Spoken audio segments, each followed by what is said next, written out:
Live from Rainspell Studios in North Hollywood, California, it's the Final Mix Show, the only radio podcast dedicated to educating you on the ins and outs of the music industry. And now, here's your host, John Mahoney.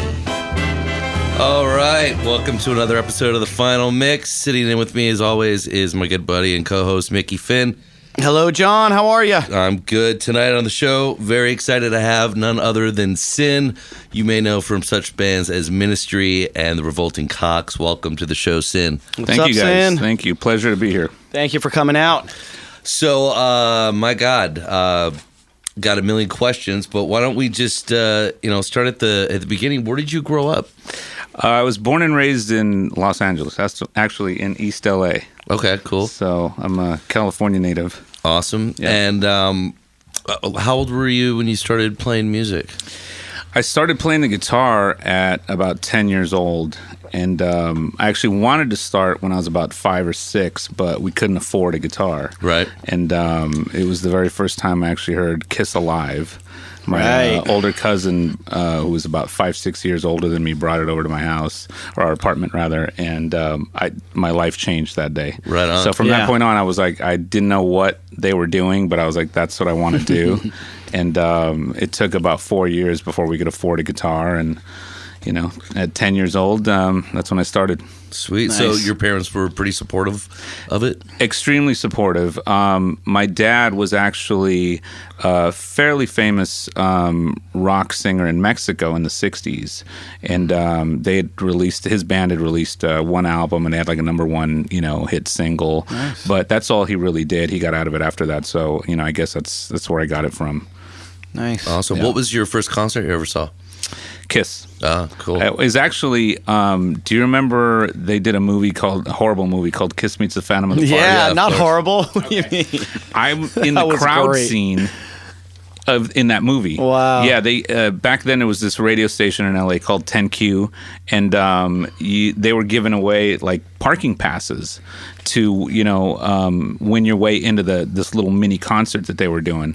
And so I was 9, 10 or something, and I actually won tickets, or I won the pass, and you get to load up your car and pack as many people as you could in there. Nice. And they did like a little mini concert. They did like about 7 or 8 songs. So that was really technically the first concert I went to. Nice. Great. Yeah. So at what point do you get the name Sin? It's actually part of my first name. My first name is spelled Sinhue, and it's pronounced Sinue. It's an Egyptian name, so Sin's the first 3 letters of my name. Are you Egyptian? Not at all. I'm Mexican. Okay. Yeah. Exotic name. Yeah, all Mexican with an Egyptian name. Nice. So, take us through the different bands you've played through and how it kind of led up to getting to Ministry and Revolting Cocks. I mean, like everybody else here in LA, did all the local clubs. You're a full blown LA guitar player. Man. Yeah. Like Sunset Strip I scene, did the whole bit, dude. I did the Coconut Teaser, the Troop. Yeah. I did all those clubs, and I started playing out when I was about 18, 19. So what year would that have been? 1986, 87. Nice. Yeah. Right in the thick of it. Yeah. And so I got to experience that tail end of that kind of big Hollywood Sunset Strip scene. But you weren't doing that kind of glam rock thing at that time. No, I was a little young. Like I remember going to see Guns N' Roses like at the Trube, and I was like in junior high, early high school, and I still wasn't playing out. But so I got to see a lot of those bands, and I mean Poison when they were huge and breaking and stuff like that. And I saw the whole hair metal Warrants and all those guys. Did you like that stuff? Or yeah, I dug it. I thought it was cool back then, man. Because I grew up I'm a 70s kid, so to me it was all about being visual and the show. So I mean, I listen to all kinds of different music, but I dug that stuff. Awesome. I thought it was cool. But I started out playing those clubs, and it eventually led me to this band called Society One, who had this booking agent who eventually went on to book Ministry. Right. And that's how the connection started for me. This band, Society One, was the first band that I got signed with and did the full, world tours and MTV. Yeah, I didn't know much stuff. about that. I looked at it online. I read that. I didn't know about that band. What was the style? A little Marilyn Manson-y, sort of a shock rock kind of thing. It was metal, but with some industrial in there. But we were a very visual band. And you broke through in U.S. a little bit, or more Europe also. Yeah, did a couple of big European tours, and that actually with that band is the first time I played the Download Festival in the UK, and that was my biggest gig to date. Yeah, it was like about 40,000 people for that show for us. And what label was that band? We were on Earache Records. Earache. Yeah. Oh, I worked at Columbia, and Earache was a subsidiary. There you go. Absolutely. Yeah. Interesting. So, did you guys get to go out with some pretty notable bands when you toured? In the early days, we went out with a band called Dope. We went out with Paradise Lost, Primer 55. A lot of kind of new metal type of bands that were around at the time. Right. Godhead. Right. Okay. So those were kind of the bands that we went out with. Did you hang out in the Pretty Ugly Club scene at all with like the Newly Deads and all those kind of guys? No, I know Tammy and all those cats, but I should be in that club. Well, they don't have it anymore, but that was I remember that club did a lot of that kind of music. No, I remember what was it? Club with No Name and all those Dale Gloria kind of and the little bit of gothy side of rock and roll. Exactly. I like that scene too. It was fun. Same here. Excellent. Well, listen, we're going to take a quick commercial break. When we come back, more with Sin. Stay tuned. ArtistPR.com, the one-stop shop for all your music promotion needs. Members of Artist PR are able to submit music to radio and press all over the world. As a member, you can also submit your music to licensing opportunities for television and film. Create your own high-end website. Even get your own music video, plus downloadable contracts, industry directories, and all the tools and resources an artist needs. Go to FinalMixShow.com and click on the Artist PR banner to try it for 5 days for just $2.95. That's ArtistPR.com. All right, welcome back to the Final Mix. Sitting in studio, Sin. Good co-host as always, Mickey Finn sitting in as well. So, we left off of, touring a lot, doing a lot of big tours. Do you like touring? Is it something that you consider a pain in the ass, or? I still love touring, man. I could be out there year round. The being up on stage and performing is obviously the biggest high for me. Sometimes the other 22 hours out of the day could be kind of a drag, right? But overall, I still love being out there. Have you seen a lot of people come and go that think they can do what you do and then just kind of burn out? Burn out, absolutely. Yeah. It's happened to, other old band members. You know what I mean? People get into the business for different reasons, and for me, it sounds cliche, but it really is for the music. I mean, I got it. I got that bug at 5-6 years old, and I've never lost that. So I didn't get in it for drugs or for women or anything like that. Not that there's anything wrong with that. Yeah. But I that's something that I think some people just have it in their soul. Yeah, it's not everybody can hack it. Being out on the road. Some people think that they can hack being on tour, and they like the idea of being a so-called rock star. But once you get out there and you realize how much work it is, and how much you really have to put into it. You know what I mean? It's not just look at me, I'm up on stage and everything's great. I mean, like fans especially just think like what a dream come true it would be, and you're so lucky. But when you're faced with night after night of performing and traveling in between, you're up early in the morning, you're to bed late at night, you're trying to get used to sleeping in a vehicle when you know that tons of vans and buses crash and musicians die. It's a hard thing to get used to, and then combine all the people in your face constantly and the hectic pace of it. It's a lot of pressure, man, and you're sick and you got to perform, and there's no excuses is, man, when you're out there, you have to give 1,000%. People don't want to hear any, I'm not feeling well, I have a cold, I have the flu, whatever. You got to do your thing. And I mean, there is some pressure, you know what I mean?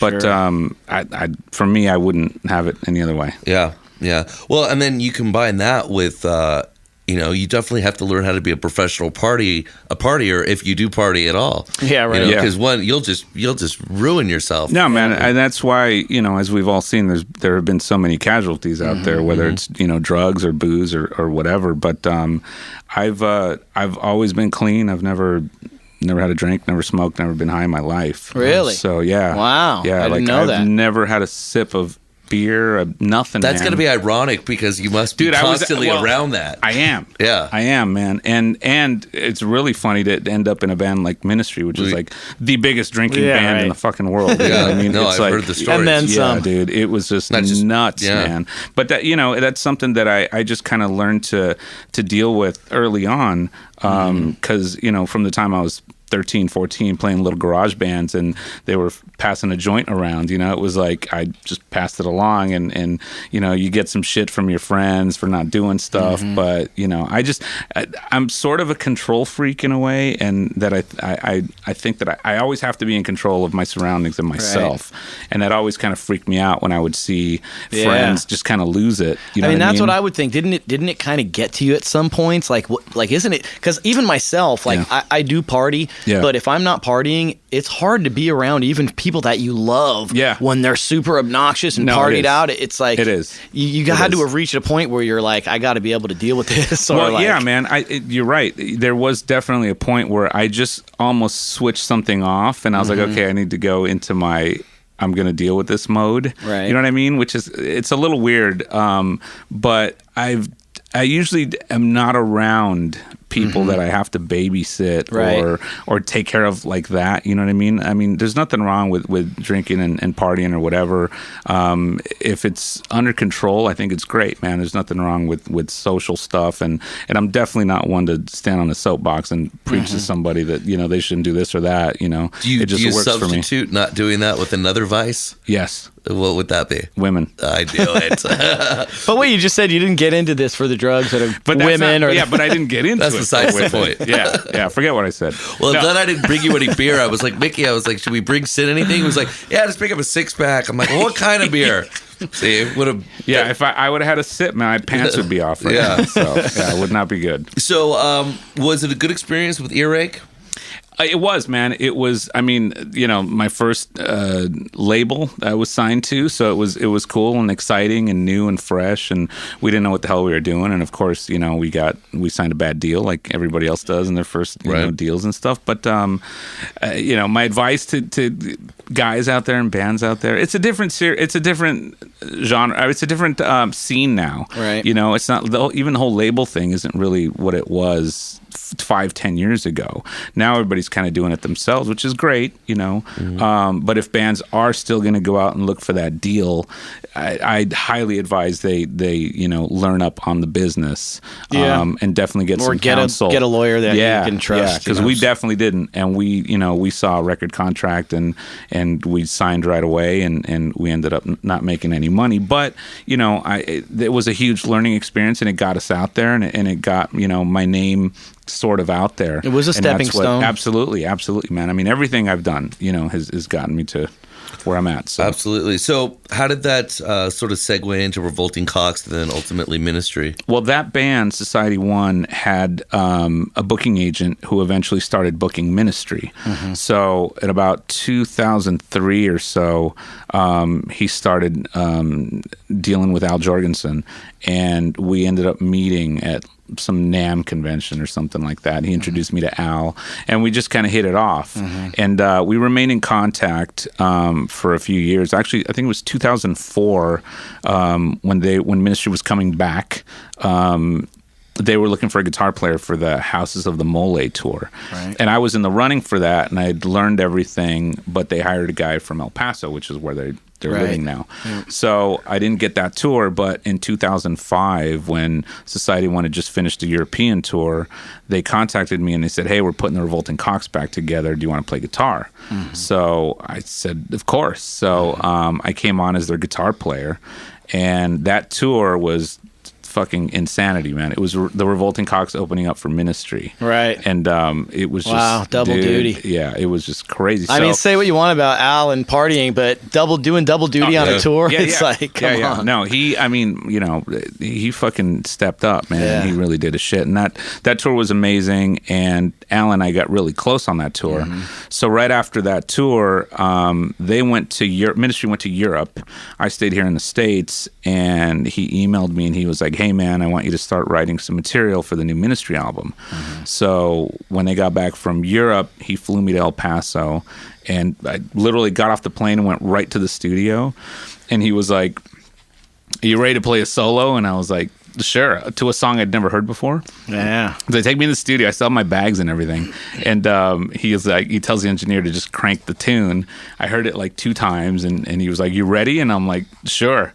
And so they plugged me right in, and that song and that solo ended up making the album. You killed it, didn't you? Yeah, it was fucking crazy. That's got to feel great because you know he's got confidence in you to put you on the spot like that. And I mean, to invite you into the band, to start writing songs, and then to just jump right in. And definitely, he had faith in you that you could do it. No, he did, man. Know? And now, he was a guy that I looked up to, growing up. And he was in one of the, my all-time favorite bands and shit. So to have him have that much faith in me and belief in me was a huge, pat on the back for me. Something I learned recently through Lip Service and our marketing there, Al has one of the biggest followings on Facebook. Yep. Really? Like insanely. Yeah. Like we had a guy looking into, marketing people that would wear Lip Service clothing, and I can't remember the number he told me, but it was like an insane amount of people that are following him on a regular basis. And this was even just, 6 months ago. Oh yeah. Which is already a year or so past his last tour or so. Going on 3 years. Still just on fire. Man. 3 years later. Yeah. They're super loyal too, man. His fans. Fans are loyal. It's like, I agree. It's like this, almost like this cult type of thing. Yep. Was there certain shows during your career with Ministry that were the most memorable, or certain places you like to play more than, or that the fans are really the best? Well, the shows that stick out for me, actually during the 2006 Revolting Cocks Ministry tour, we did 3 nights at the Chicago House of Blues, and we had Rick Nielsen from Cheap Trick come out. Yeah. So that was like a huge thing for me. Guitar hero. Yeah, so here we were at soundcheck, and I'm showing Rick Nielsen how to play these Revolting Cock songs, which is just like, dude, it took me back to, being 9 years old and like staring at my Cheap Trick Live at Budokan album. Yeah. You know what I mean? I'm like, what the fuck? Like, is this really happening to me? Right. So that developed a friendship with Rick Nielsen and myself. So during that tour, that was a big show that stands out. And then during the 2008 Ministry tour, the last tour, it was just, Chicago, 4 nights, sold out.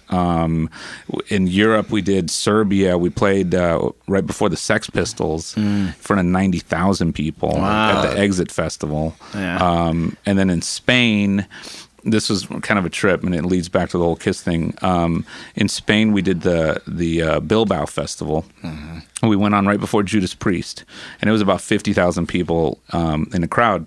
And right when we got off stage, Gene Simmons and Eric Singer and Tommy Thayer and Paul Stanley came into our dressing room, and they were like, "Dude, did you guys already play?" And we had just gotten off stage, and I was like, "Yeah." And they were like, "Fuck, we were trying to hurry, but we couldn't make it in time." Yeah. But Gene was like, "Man, let's go watch Priest together." And nice. Yeah, here was standing next to, I've had a lot of contact with Gene, but it was just really cool because it was like, it went from, me like looking up to these guys and to me these guys were untouchable, to him almost treating me like, we're peers, rubbing shoulders, man. Yeah, it was really nice. I have arrived. Exactly. Yeah, it was a trip, man. Did Ministry ever do any like late night talk shows at all? I feel like not that I know of. We didn't on the 2008 tour. We were gonna do what's the guy here in LA? Kimmel, yeah, that's the guy we were scheduled to do. Okay. And something happened like very last minute, man, to where like literally our truck was headed over there. And it was when we were doing the 4-night stand here in LA, and it just didn't end up happening. Yeah. But not on that Ministry tour, but another 2 big shows for me that stick out here in LA was when Al and I got to do the Hollywood Bowl. with Cheap Trick. It was the 40th anniversary of the Beatles' Sgt. Pepper album, and Cheap Trick was like the house band, and they asked Al and I to come out and do a song with them, and it was my arrangement of "I Want You, She's So Heavy." That we ended up doing, and that was really big for me because that was like my hometown gig, and that's the biggest show I've done, you know, in LA, my hometown. So, how many people is Hollywood Bowl? It holds 17,500, but they had oversold it, and there was a little over 18 each night. Wow! So that was a trip, man, because I remember being there and just like driving up there and just thinking, shit, man, just not that long ago, I was right up the street at the Coconut Teaser, like with like 20 people there. You know what I mean? So that was kind of a trip, man. It's amazing how quickly things can happen. Yeah. And I mean, those rehearsals, Joan Osborne, Amy Mann, I mean, they're all just kind of hanging out and talking. Not to mention, I think you told me Rick Nielsen gave you props on knowing, man, that was knowing the arrangement. Yeah, for that. we at rehearsal. We showed up, and I was nervous just because, you know, we're at the third encore, and it's like where Michael Jackson was rehearsing and shit. Right. And we're there, and we start playing the song, and Rick stops the song, like, you know, halfway through, and he looks at me, and he's like, "What are you playing there?" And I was just like, dude, I just shrunk like that like, size. oh, I was fucked like, okay. up. Yeah, I'm like, okay, I'm leaving now. And he's like, what are you playing? So I'm like showing him, you know, the chords I was doing. And he goes, hey, Bobby, to their backup guitar player. He's like, Sin figured out how to play those fucking chords that we didn't know how to fucking finger. Yeah. And I was like, are you fucking shitting me? So he was like, show us how to do that. So I was showing them how to do these, this chord progression, dude. So that was really cool. Awesome. He put it on his iPhone, and he was a trip, man. Nice. So I also understand you've done a lot of session work, even auditioned for Lady Gaga. I did. What was that like? It was really cool, man. This was about a year and a half ago, maybe 2 years ago, a year and a half ago. Her management contacted one of my booking agents, and somehow they knew each other. And she said, "Hey, you know, we'd like to fly Sin out to audition for Gaga, and would he be interested?" And he was like, "Yeah." So they flew me out to New York. Actually, they gave me like a day's notice to learn. I think she had 2 albums out at the time, or an album and a half, or something like that, like an album and an EP. And I had heard her stuff on the radio, but I didn't know how to play any of her stuff. So for like a full 24 hours, I was just cramming her Lady songs. Gaga songs. Yeah. And right. so, Fun. So even on the flight to New York, I'm just like, you know, listening to this stuff. And then like when I arrived, I got there like at midnight. The next morning I had to be up at like 8 a.m., go straight to the audition. And there were about 50 to 75 guitar players that were there, that were handpicked from all over the world, man. Like there were cats from everywhere. Wow. And I didn't get the gig, obviously, but the experience was just fucking crazy, man. I mean, it was really cool. Everybody in her camp and her organization was really cool. So it was a great learning thing for me because I actually learned a lot during that audition. In retrospect now, are you happy you didn't get the gig? No, man, I'm bummed, man. You're bummed? I totally would have got into it. that? Yeah, absolutely, man. I mean, I really dig her stuff, to be honest with you. I think that she's, I'm not saying because of that, but I just feel like there's other stuff you've done No, absolutely. since then that you wouldn't have gotten to do had you got that. So yeah, I mean, things happen for a reason. Exactly. But yeah, you know, it would have been a nice gig. Yeah. She's definitely one of the biggest artists out there right now. No signs of slowing. Yeah. What other studio stuff have you done? Man, I've done stuff. Do you remember the old A&M studios? Yeah, I was just there. Were you? Yeah. Yeah, I was doing sessions there with this guy, George Tutko. Do you know George Tutko? No. Worked with Tom Petty, Fleetwood Mac. Do you know Shelly Yakis? No. Engineer did Tom Petty? No. A&M Studios? Anyways, okay. Yeah, he was, Tutko was an engineer as well, and he would hook me up, man, with these huge sessions that, you know, I would just kind of get paid for, not really mentioned for stuff. Mm-hmm. Cool. But yeah, I got to do a lot of cool stuff, man, at A&M, here at Jay Baumgartner's place, NRG as well. Mm-hmm. So there've been a lot of cool things that I've had the opportunity to do. Cool. Do you know a guy named Jeff Roberts over at NRG? Jeff Roberts? No, I know just Wade Norton and Jay Baumgartner. Okay, cool. The two cats that I know there. Let me just ask one more thing of you, kind of on the informative tip. So, at this point in your career, do you handle your own career? Do you have a manager? I have a manager. You have a publicist? I have a publicist. Just so people can kind of learn, like, okay, I'm sure there's a lot of guitar players out there that want to be where you're at, and obviously it took a lot of work to get here. But let's just say you get your career rolling and things are starting to happen. Yeah. Something you can definitely advise is have a manager to help organize your affairs, have a booking agent, absolutely, a publicist. You know, it once you really start to do stuff, man. Definitely get a manager, and those are tough to get, man. I mean, you really got to look around, for the right guy. I've had a few in my career. And I've had a bunch, offer to manage me, but I just never got the right feeling. The guy that manages me now, Jason Fiber, we hit it off as soon as we met. And he believes in me 1,000%. He's right there with me, everything that I do. Every offer that comes in, I mean, he goes to him. Yeah. Do you think it's true, the statement's true, that people don't want to deal with the artist to negotiate deals? They want to deal with a manager. It's true. They don't want to deal with the artist. They feel too, dude, it's so true. And from my point of view, it's so much easier to have somebody, say, hey, you know what, I got this offer. Will you take a look at it? And, so on and so forth. Because, even though I know, some things about the business, it's like my focus and my concern is on the music. Yeah. And you're at a disadvantage because you want to play. Exactly. You want to play, you want to tour, you want to work. So you need someone to say, hey, slow down. Exactly. We can get more money for this, or we can get, negotiate this to your advantage and more. It's just like sort of an instinct that we have, because we're always hustling and always trying to make things happen for ourselves, that we're always like, oh, this person's offering this, I'll take it. Yeah. You know what I mean? So it's always good to have somebody that knows what they're doing, that can read those 30-page contracts and tell you, all the fine print and really let you know, so you don't get screwed over. Right. But for artists just starting out that may be listening to this, isn't it more of a situation where once you are doing substantial things that managers are going to find you? Would you really recommend going out there and trying to shop yourself to managers? Again, it depends what level you're at. In my early stages, it would have kind of been pointless to have, a manager. If I was just doing local shows and stuff like that, there's no real reason for you to go out and look for that. Yeah. But if you're the hottest guitar player in your city and you've got a good reputation and you're ready to bounce, you know what I mean? Because at that point, people are going to start wanting you to do things, and at that point is when you need somebody to look out for you and to negotiate contracts and stuff like that. But it is true. I mean, if you're just starting out, I mean, it's just best to kind of do your own thing, and you kind of tell, you can kind of know when things are getting a little out of hand and out of control for you, and you start to feel a bit overwhelmed. That's when you want to have like a little team around you. Yeah, absolutely. Listen, on that note, we're going to take a quick commercial break. We're also going to do some Picasso's Corner, a little tech talk with our friend Brian Kesselring, and then more with Sin and the music business when we come back. Stay tuned.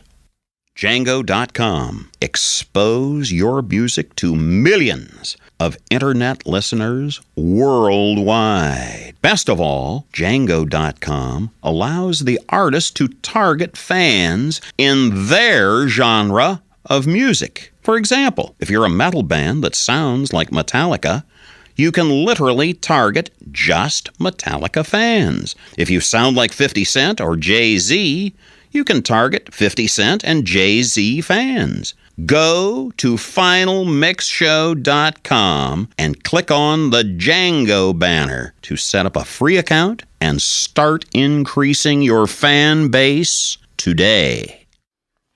All right, welcome back to the Final Mix. We have Sin from the Revolting Cocks in Ministry in the studio. Going to turn it over to Mickey Finn for a little music news. What is happening in music news, Mickey? Well, let's start out with some Red Hot Chili Peppers coming back with a new record, the first record in 5 years, called I'm With You. And their first single, Rain Dance, what is it? The Adventures of Rain Dance Maggie is coming out July 18th. The record will be out in August, so pretty exciting.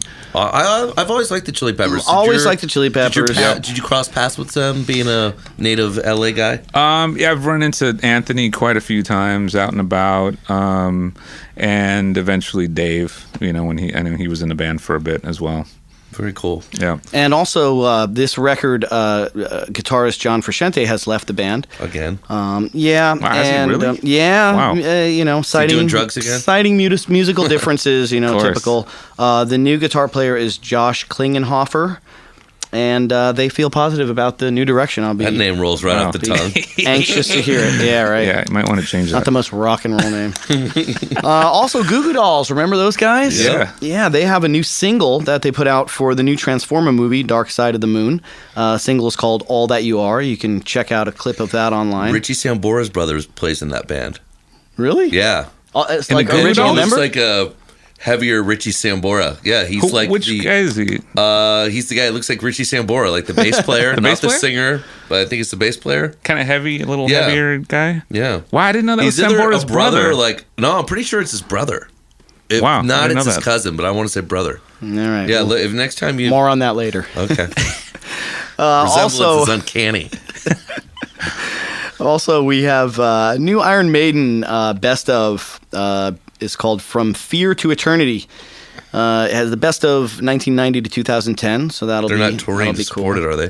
Probably. I mean, I've Talk seen about a band that said they were never coming back, right? I know, but you know what? I've seen him in the last couple of years. They still put on a great show. Dickinson's still one of the all-time best vocalists. I agree. In the metal world. So God bless him, or Satan bless him, or something. Also, Rob Zombie, little news here. He's canceled a couple shows in Dublin and Belfast, citing personal reasons. Don't know really what that's all about.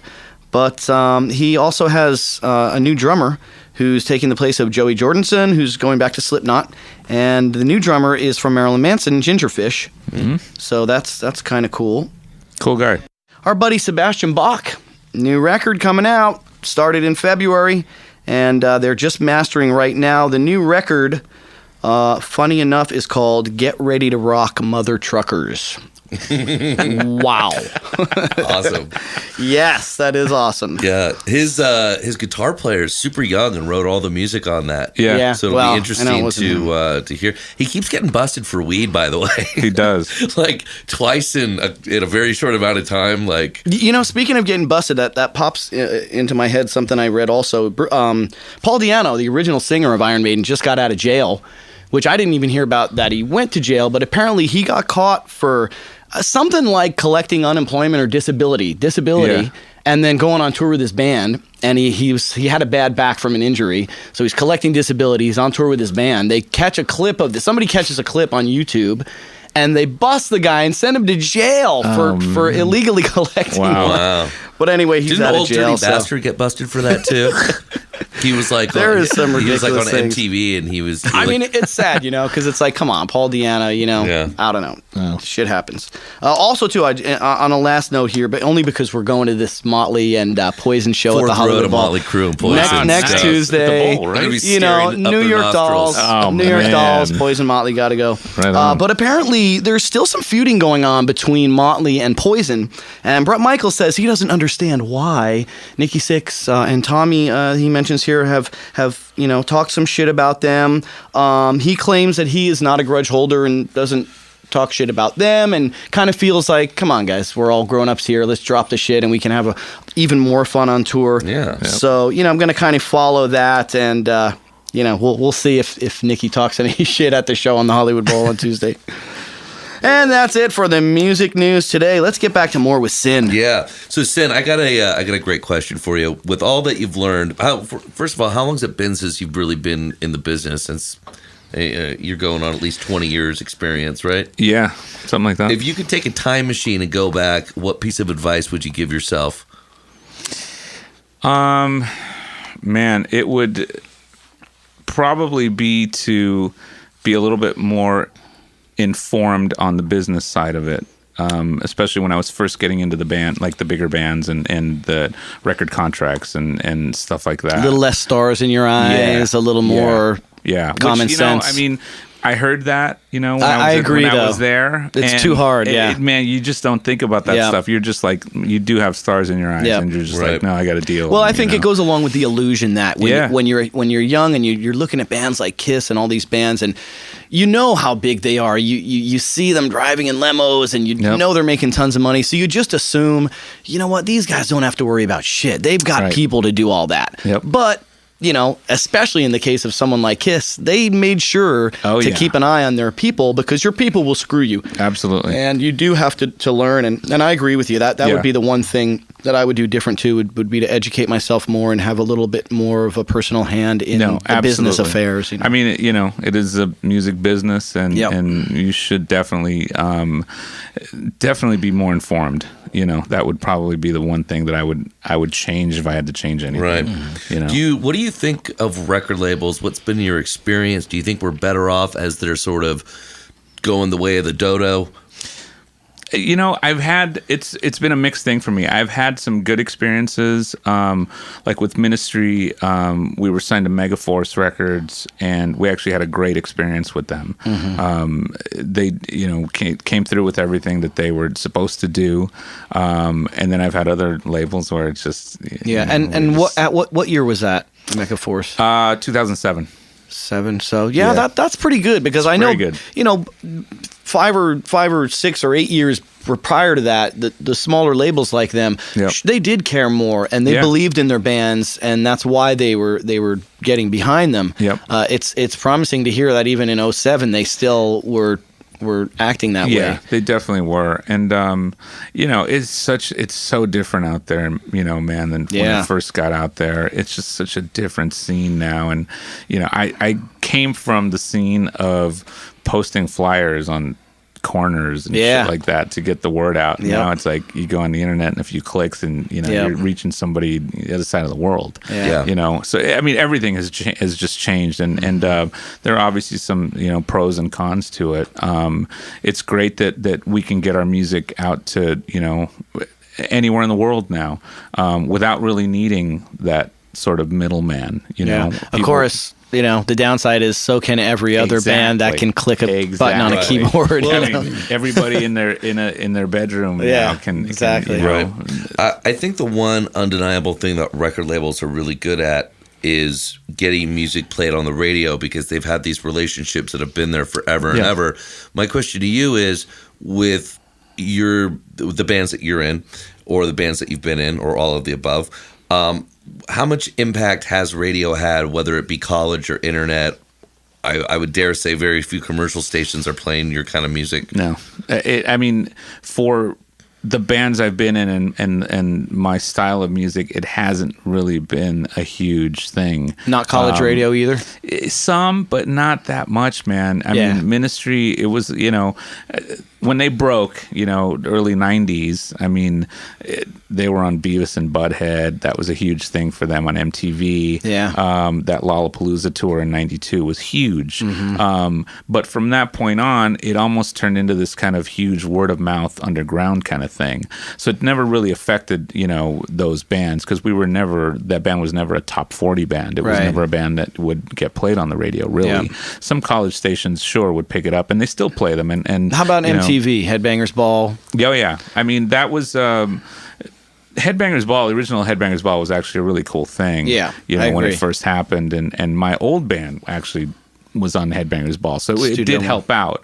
But once the internet really exploded, I mean, it changed all that. So it's like that impact really isn't there anymore. I mean, now kids you just go online and you can see whatever you want. What do you feel does work in terms of promotion? I mean, are you a big Twitter guy or a big Facebook guy, or is that help the band sell records? I think nowadays, like, Facebook's a big thing. MySpace was a few years ago, and I think the internet, as far as promoting, it does help. I think. How about YouTube? Yeah, I actually think YouTube's great, man. I think it's one of the biggest ones now. Biggest ones going. I think it's a great thing, and that is actually something that I do tell bands. When after shows people come up and ask me for advice on things, and I try to tell them to now use use our technology to our advantage. You know, I mean, here's a medium that we have where you can have your own channel. You can do whatever you want. You can have your own thing there. And I tell bands, you know, rather than slug it out on the local scene, man, try to be smart about it and try to get yourself out there and exposed to where the world can see you. You know, not just some little dive bar. You know, well, I agree too. That's one of my theories these days is to create the demand. Absolutely. Before you go out there as a young band and play 300 shows a year at a bunch of crappy small clubs that aren't going to pay you. Try to create the demand first through marketing your band. Absolutely. And then people in the cities that you go hit will have already heard of you, and they'll come out to see you, which is something I've done with my new band, Cold Blue Rebels. We've started doing that, and it does work just by using Facebook and targeting the cities you go to in advance. Just that alone, man. People come up. You know, we hit a new city and they come up and they say, oh, you know, I saw your guys' videos and I checked you out online and I came out to see you. I can't wait. So I think YouTube, huge tool. No, that's definitely the way to go nowadays. Yeah. Do you personally have a Twitter account? I don't have a Twitter account, and my manager keeps riding my ass for that. And I know I'm just gonna have to do it. And it sucks because I'm sort of computer illiterate, but I've had to force myself to learn how to do the whole Facebook thing and all that stuff. And I was kind of late on jumping on board with all those things, but I see how effective it is. So Ministry was nominated not once but twice for a Grammy. Is that something you consider like a feather in your cap, or are you one of those guys that's like, you know what, I don't give a shit? Well, the band was nominated, I think, 5 times. I got 2 nominations with them, and you know, it was a big deal for me. Not because I care about what, you know, other people think, so to speak. It was just one of those things where, you know, here I was this kid from East LA who, you know, all my life I heard that I was never going to make it out of the LA scene. I was never going to do anything with my life, blah, blah, blah, all these like negative things. And, you know, I took it to a Grammy nomination, 2 Grammy nominations. So it was more of that. It was more of like a feeling of accomplishment for me. I mean, whether we won or not, whatever, didn't really care. Being in the company of, you know, we were nominated with like Slayer, Megadeth, Priest, like, you know, big bands that you know, that gotta feel good. That I thought that I looked up to and stuff. So it was a good feeling, but I don't hold too much, you know, into that. I don't look at that as like, okay, that's the reason that I made it or blah blah blah, you know. But it was definitely a cool feeling. Awesome. Have you been to the Grammys? Oh yeah, I've been there 4 times. I went there twice before I was nominated, and I've been there 4 years in a row, and then 2 years when I wasn't nominated. Wow, how long is that whole thing? It's forever, man. It's like a whole day thing. You got to get there at like 1 in-the-afternoon. Yeah. And then because what happens is the pre-telecast, there are 100 categories that aren't shown. And in that 100 is where the like hard rock, metal, like every category you could think of, right? They're all in that 100. So that's held, it's here at the Staples Center, but that's at the convention center right next door. So you're there from 1 to about 4. And there's a whole ceremony where they come up and accept. There's a whole thing, man. Okay. So that's like 3 hours long. See, that's the part I want to see that they don't show. No, I know. To me, that's the most interesting part, because there I got to see a lot of really cool bands, man, that I had never heard. There was this band called Beast that has this female singer. They have this sort of like Rage Against the Machine kind of sound. Cool. And just really innovative, and that's where I got to see them. You know, they're never going to show that on the telecast. So you're there from like 1 to 4, and then at like from 5 to about 8 or 9, you're over at the Staples Center, and that's when they do all the, you know, Justin Timberlakes and the Rihannas and all that stuff. And I think they do like maybe 12 categories, you know, 12 awards during that thing. Right. But it was a cool experience, man. I got to see a lot of cool bands. I got to meet a lot of cool people, idols that, you know, for me, like Smokey Robinson, I got to meet and hang out with, Stevie Wonder, Tony Bennett. Cool cats, you know, that you know, when the hell am I ever going to meet these guys? Yeah, I agree. You know? So it was definitely a really cool experience for me, but it's definitely a long day. Yeah. Any what have you been listening to lately? Like any cool bands that are coming out that you dig? Man, what have I been listening to? I was listening to REO Speedwagon on the way here because I just saw them a few. You nights heard it ago. here, folks. I swear to God, we just saw them like a couple nights ago at the Greek Theater. The Prince of Darkness here listens to REO Speedwagon. It's a true story, and I've been listening to a lot of Queens of the Stone Age. Yeah, which I'm great band. I'm a huge Josh Homme fan. Yeah, me too. What else have I been listening to? Band called Panzer AG, which is sort of an industrial metal kind of band. But yeah, listen to everything, man. Mickey was telling me you've been on like 4 different soundtracks for various movies. Yeah, the Saw movies, the horror flicks. Yeah, I'm on like 3 or 4 of those with songs that I wrote, and then just your own personal. Well, it was Ministry, but it was songs like my Ministry songs. Gotcha. Nice. And then there's a TV show called NCIS. Yeah. I actually remixed. They released a soundtrack, and they had me remix the theme song.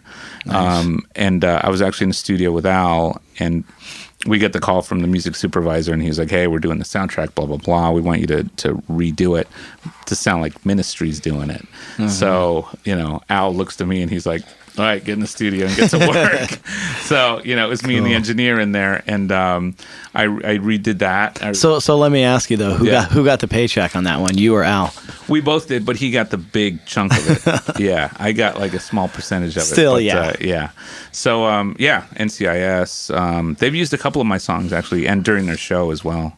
So yeah, the soundtracks are always cool.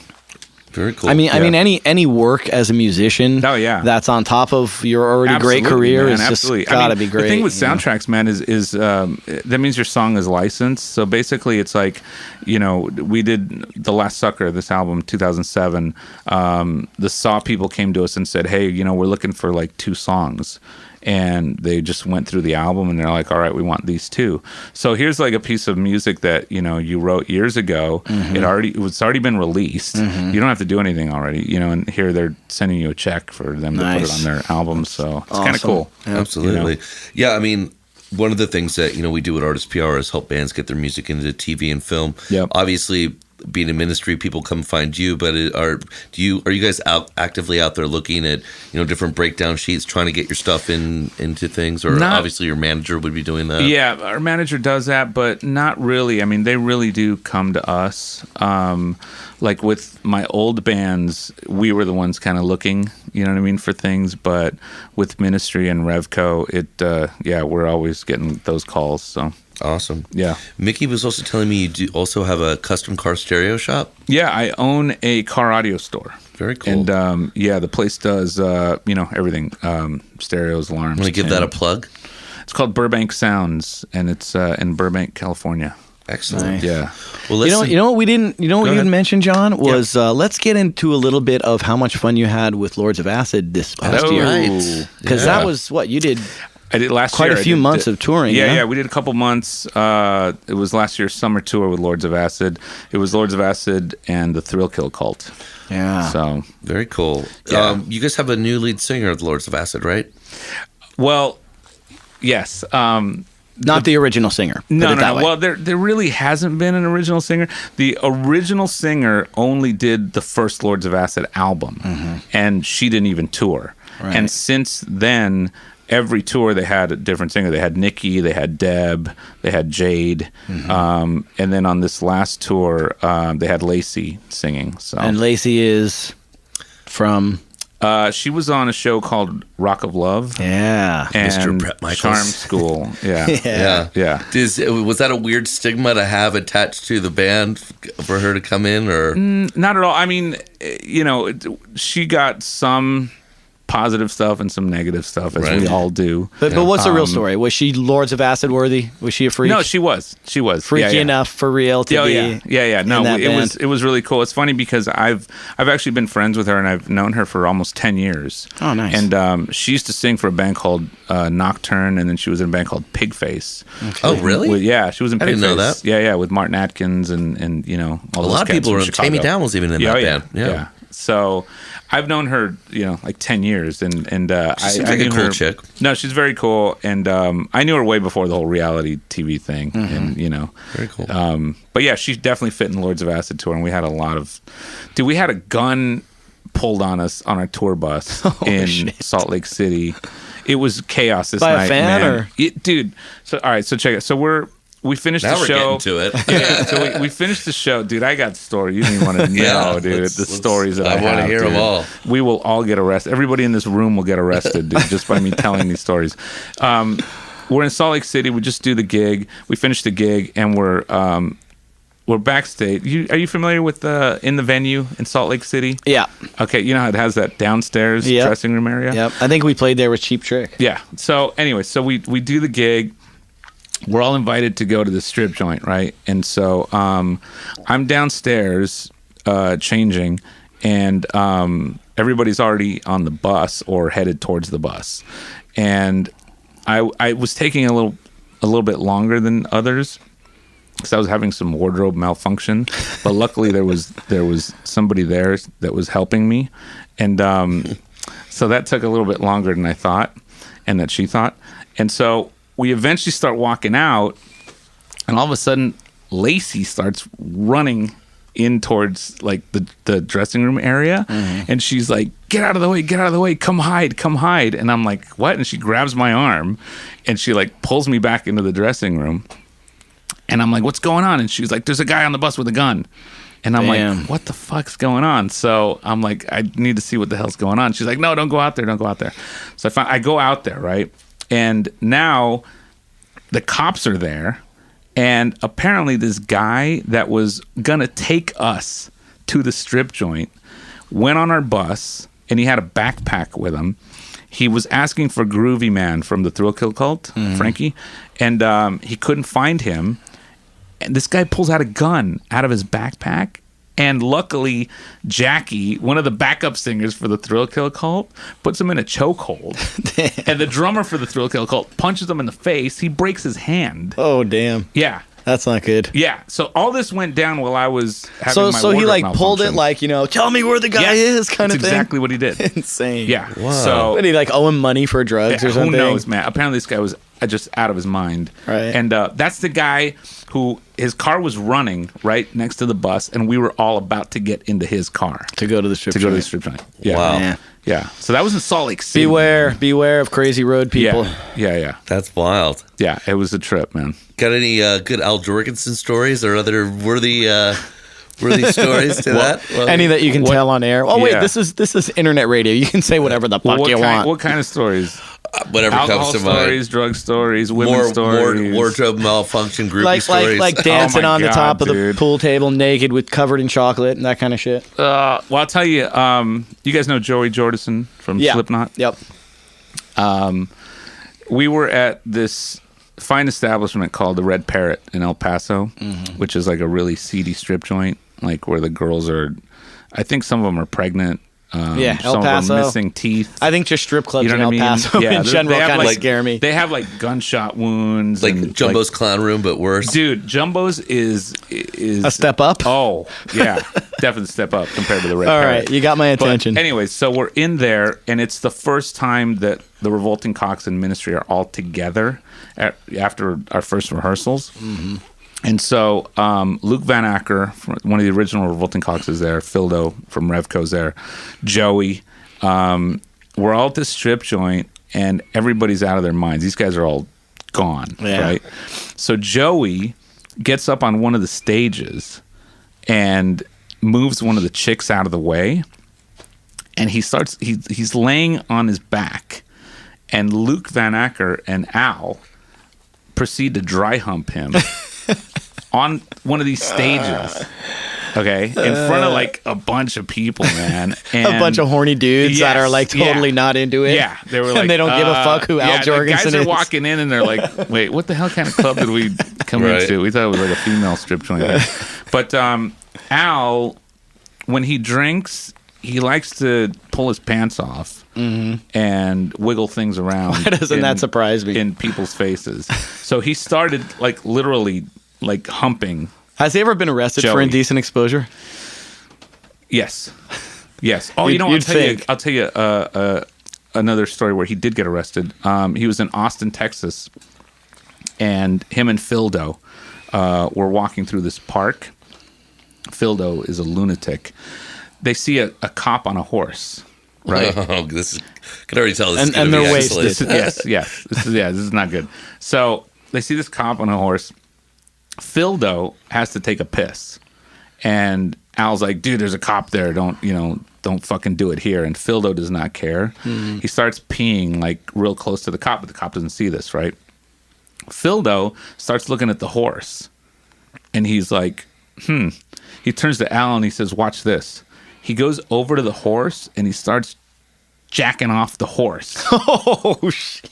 Okay, this is a true story. I'm pretty sure that's like serious sex offense, Dude, like bestiality in public. Well, he starts jacking off the horse. The horse fucking like kicks the cop off. The cop goes flying.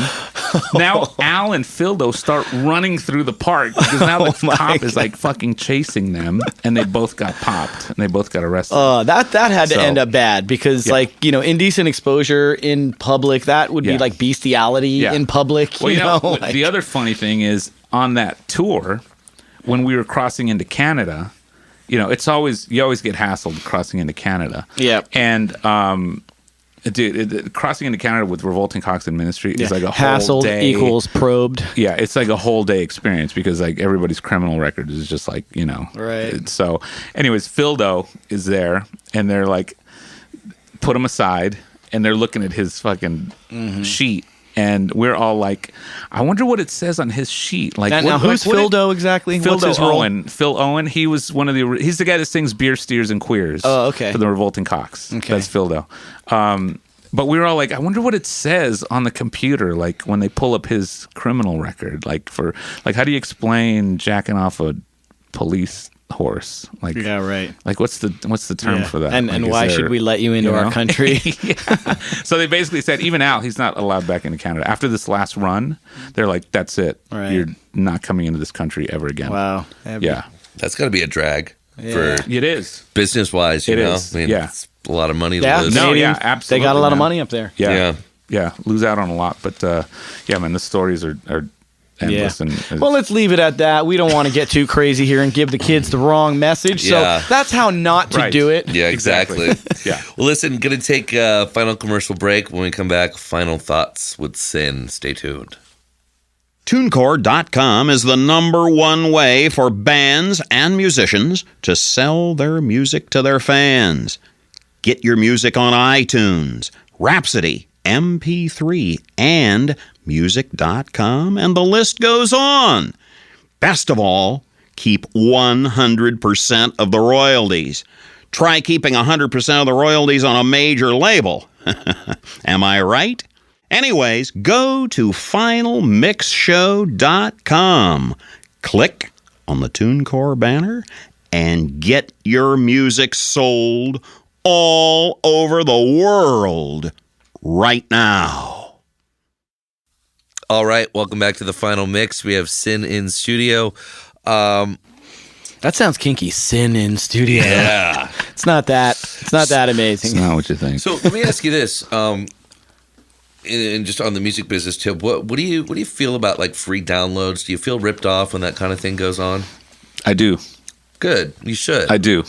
I mean, that's killed the business, man. Yeah, totally. I agree. I absolutely agree. And what's happening now is ticket prices are going up. Yep. Yeah. And attendance is down and people are canceling tours. Yeah, absolutely. So it's like it's a lose situation. It's like, okay, if you can still go out there and tour and sell merch and make your money there, but it is getting consistently harder and harder for I'm curious artists to see who's going to be sitting next to me at Motley Crue. I paid like $300 a ticket. I guarantee you it's not the Heshers of old. Right. Yeah. It's going to be like, the guy with like the members only jacket and the starched collar. Right.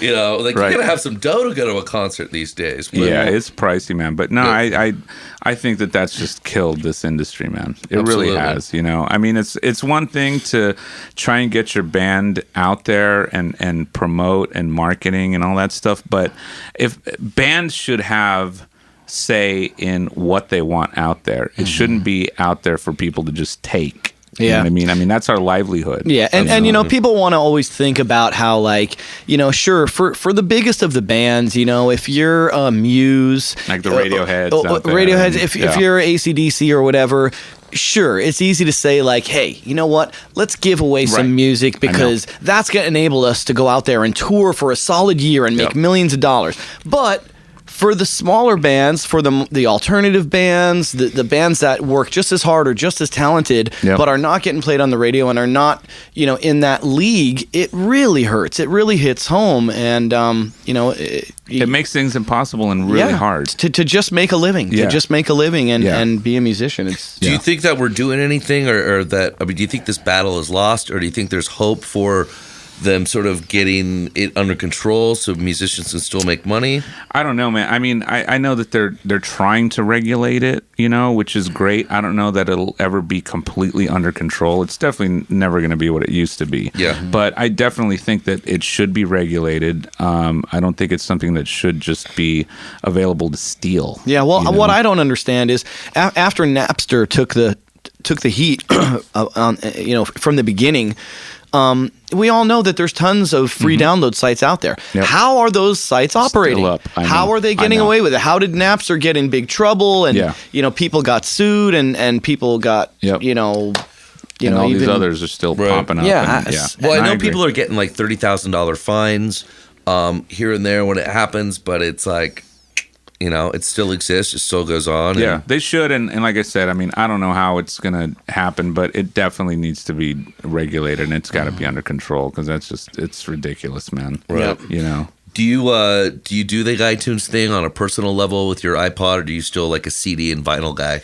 Well, I still have a ton of vinyl, and me too. I'm all about vinyl, and I'm very old school, man. I have a car that still plays 8 tracks. Yeah, it's for real. Really? Like, nice. Yeah, I have a 76 Trans Am, dude. That still plays outside? 8 tracks. No. Get a picture of that. But I'm very old school, man. To me, there's I don't know. There's something about going to a record store. It's just because of how I grew up, man. Yeah, and digging through the crates, the era, man. You know, and there's something about holding this, you know, piece of vinyl and looking at the album cover and the liner notes and all that stuff. I don't know that I'll ever lose that. You know. But I think a lot of young people enjoy that today too, which is why I don't think vinyl and hard copy CDs are going anywhere. I agree. They may be way down, but they're not going to disappear. I don't think they'll disappear. No, I agree with you. I agree with you. But yeah, I do the iTunes thing as well, and you know, there's a convenience to that, and it's cool because I mean, I you know, the artists are making their money and they're getting paid how they should, and I don't think there's anything wrong with that. No. You know? Yep. Cool. Agreed. What do you think of the future of the music business, and ultimately, what advice do you give to new bands or you know, someone that may be listening to this that's thinking of getting into the music business? Read lots of books. Definitely get yourself informed on the business side. I can't stress that enough, man. And definitely try to stay a step ahead of the game and use all the technology that's out there to your advantage. We grew up, you know, playing the local clubs and really hitting the pavement with that. And that's how we used to do it. Like we didn't have the internet and we didn't have all that stuff, but now it's available.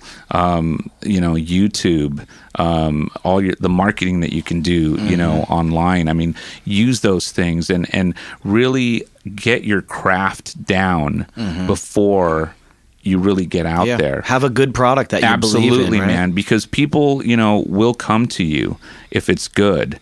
And once you have that, you know, that solid piece of work, I mean, you can market it. You can do your YouTube channels. You can do all those things, man, and create a buzz for yourself without ever having to really, you know, do what we had to do back in the day and stuff, which there's nothing wrong with that. That's great. And I'm thankful that we went through that stuff. You know what I mean? But nowadays, this day and age, definitely use all the tools that are out there, you know, to your advantage, and be smart about it. And again, be informed about the business side of it.